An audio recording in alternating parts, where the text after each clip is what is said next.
I know. So I've got this really easy idea, an easy way that you guys can be container gardening, growing food for yourself, your family, your friends, whatever, right now without having to try to germinate seeds while it's cold and stuff like that.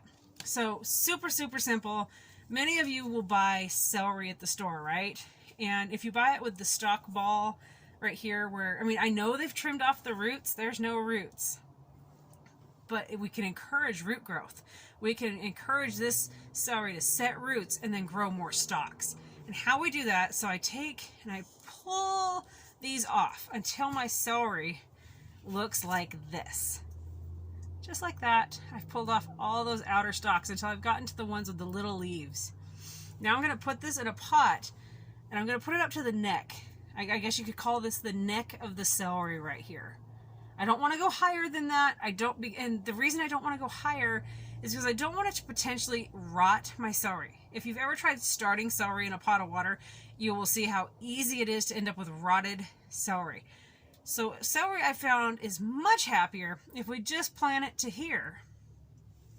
So I've got one here in this pot, and all I did was put it right up there to the neck, and I've got the soil wet. Now this is almost, it's just over the size of a half a gallon, this container here. It's just, you know, not huge, but this is a great size for growing celery. Now, when I put my celery in there, I get the soil around the celery wet, but I don't drown it. I don't need this entire pot soaking wet when my entire plant is up in this section right here. I don't need to have this whole thing soaking wet right now. So just get it wet around it. Now, to give my celery the best start I possibly can when I'm doing this, you can do it in many different ways, play with it. I love hearing people's ideas on how they were able to do it themselves.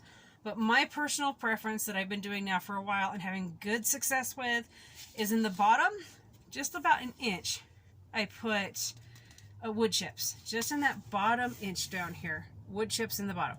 And then I take a cup of soil and then a cup of composted manure. A cup of soil, composted manure. Back and forth until I get to the top. And I make sure the top is soil. Now, I am using bagged soil and bagged manure right now. You could use, if you've got rabbit manure, you could be using it directly as long as it's not mixed with too much bedding that's going to be hot. Rabbit manure is a cold one. I honestly, if you've seen the goat yard, you've seen how I've been scraping and cleaning the pens. That stuff is so well aged, it's ridiculous. I could have just used it in here. But just for this today, I just used what I had in bags. And the reason I'm including that steer manure with the soil that I had in the bags, the reason I'm doing that is soil from the store, or even your own soil, after a while, it's kind of dead. Unless you're feeding it, there's your keyword, feeding. The reason, you have to be feeding the soil, otherwise it's depleted. So, because this was bagged soil, or even if it wasn't, you need to be feeding that soil to encourage best growth possible.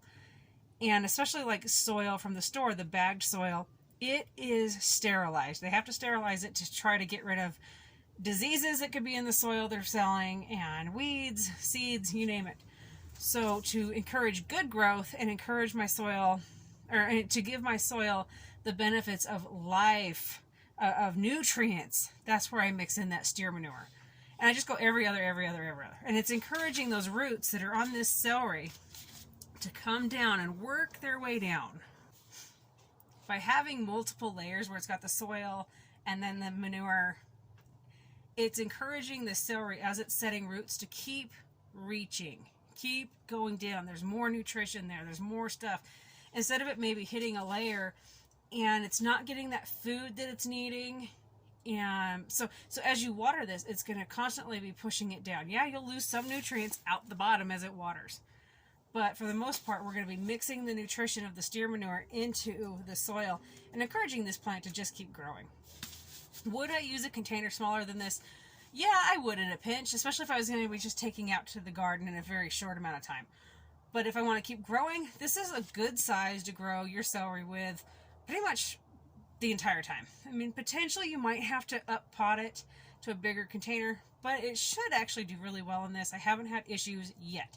There's plenty of room for this to set root, for the roots to come down. They don't end up against the wall too badly and wrapping around to where they're bundled up and stuck and you end up with root bound.